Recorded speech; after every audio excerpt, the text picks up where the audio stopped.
안녕하세요. 퍼스트터치 축구 신화입니다. 파리 상제르맹은 은바페 복귀와 덴벨레 영입으로 공격 라인을 재편할 것이 확실해 보입니다. 프리시즌과 개막전 경기에서 이강인은 오른쪽 윙포드로 활약했는데 은바페와 덴벨레가 선발 스쿼드에 들어옴에 따라 공격형 미들로 뛸 것으로 보입니다. 앞선 영상들에서 은바페와 덴벨레가 들어오면 이강인은 오른쪽 윙포드가 아니라 공격형 미들로 자리를 변경할 것이고, 이러한 포지션 변경은 오히려 이강인의 재능과 역량을 극대화할 수 있는 기회가 될 것이라고 예측했습니다. 엘리케 감독도 이강인의 재능은 윙포드보다는 공격형 미들필드로 플레이메이킹에 더 적합하다고 생각할 것입니다. 최근 파리 상제르맹 관련 보도들은 이강인의 포지션 변경을 기정사실화하고 있는데, 그것은 그만큼 이강인의 재능과 역할에 대해서 엘리케 감독은 물론 축구 전문가들 모두가 최적의 포지션과 역할을 인지하고 있다는 의미이기도 합니다. 그러면 이강인이 공격형 미들로 뛸 때 이강인의 전술적 역할과 그 역량에 대해서 상세하게 분석하고 예측해 보겠습니다. 이강인의 공격형 미들로서의 역할은 지금 현재 아스널에서 뛰고 있는 웨데고르의 플레이와 매우 유사할 것으로 보입니다. 웨데고르는 4-3-3 전형에서 오른쪽 공격형 미들로 뛰면서 아스날 공격을 지휘하는 플레이를 하고 있습니다. 기술적인 가벼운 볼터치와 넓은 시야에서 나오는 간결한 키패스, 그리고 공격의 템포를 조율하고 때로는 기습적인 중거리포 골을 꽂아 넣기도 하는데, 이렇게 공격형 미들로 활약한 지난 시즌에 웨데고르는 프리미어리그에서 37경기에 출전하여 15골과 7개의 도움을 기록하였습니다. 시즌 중에는 풋볼 런던이 주관하는 프리미어리그 올 시즌의 선수로 선정되는 등 아스널에서 공격형 미들로 주장 역할까지 하면서 절정의 기량을 과시하였습니다. 라리가 시절부터 이강인의 역할을 이야기할 때마다 웨데고르의 포지션과 역할이 이강인에게 가장 적합하고, 이런 역할을 하게 된다면 이강인은 향후 웨데고르와 함께 2020년대 유럽 축구를 지배할 공격형 미들이 될 것이라고 예측하였습니다. 웨데고르 역시 이강인처럼 왼발이 주발인 선수이고 드리블 스킬이나 볼터치 등도 이강인과 많이 닮아 있는데, 이강인은 여기에 정확한 킥력과 다이나믹한 드리블 스킬을 구비하고 있어 전체적인 역량에서는 이강인이 다소 앞선다고 볼 수 있습니다.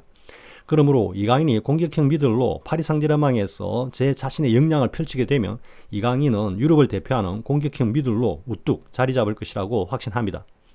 그러면 이강인이 공격형 미들로 뛸 때의 역할과 그 위력에 대해서 이야기해 보겠습니다.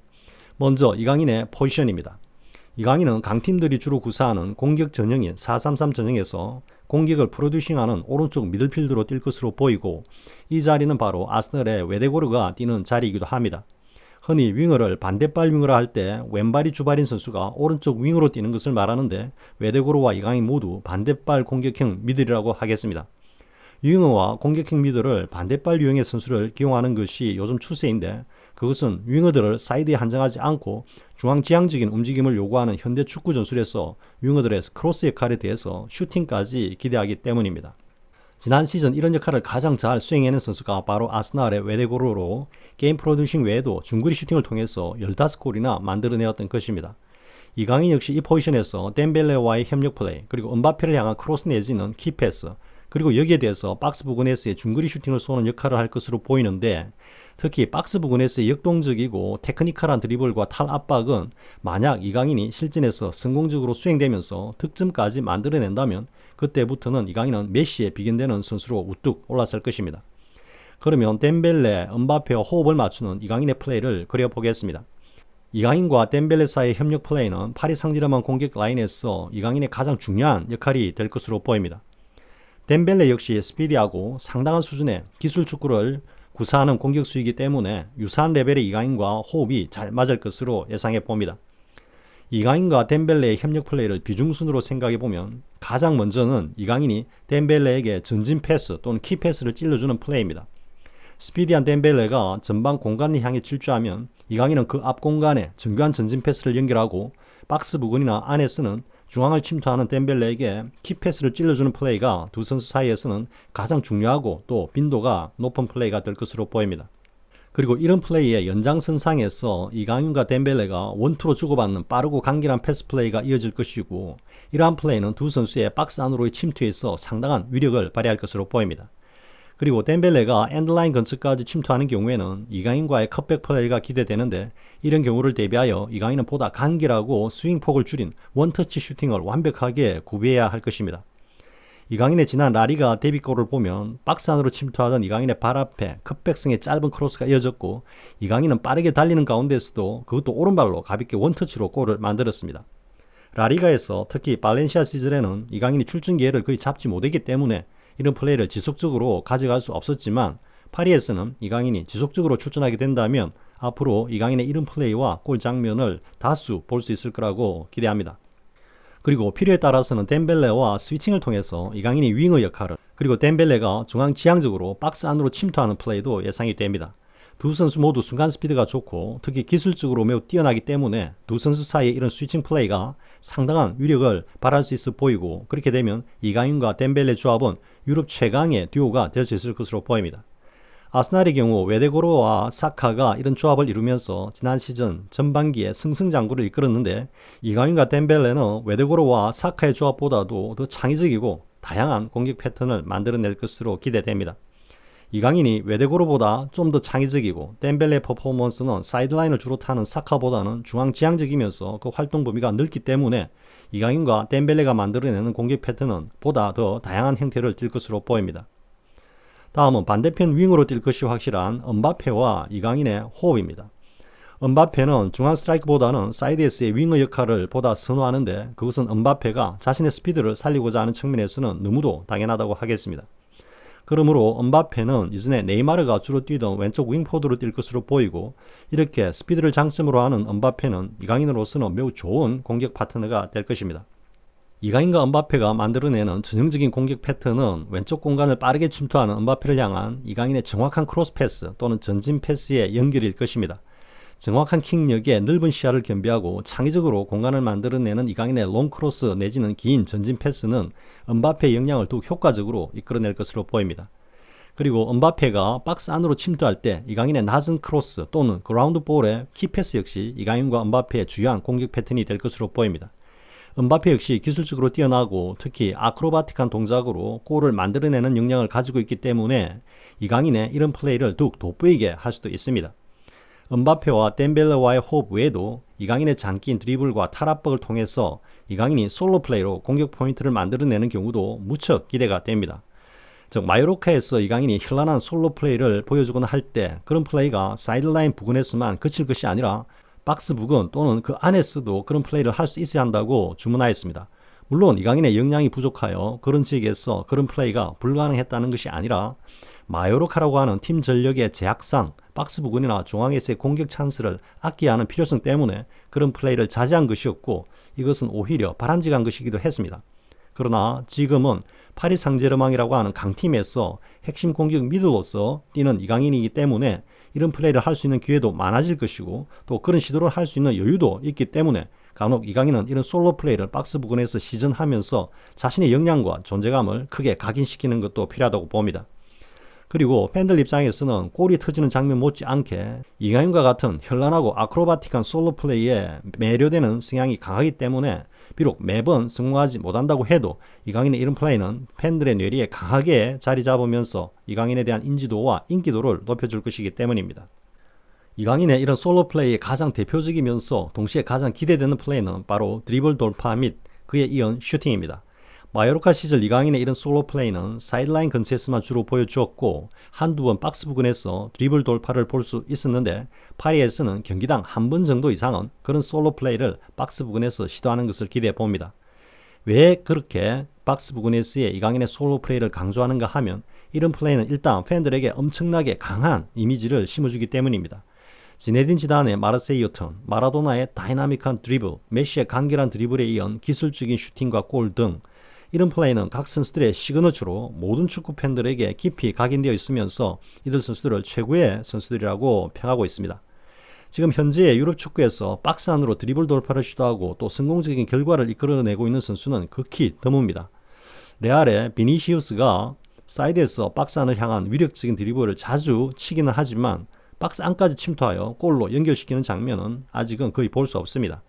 최근 레알로 이적한 벨링엄이 박스 부근에서 또는 박스 안으로 드리블 치는 플레이를 보여주지만 그 결과물을 만들어내지는 못하고 있습니다.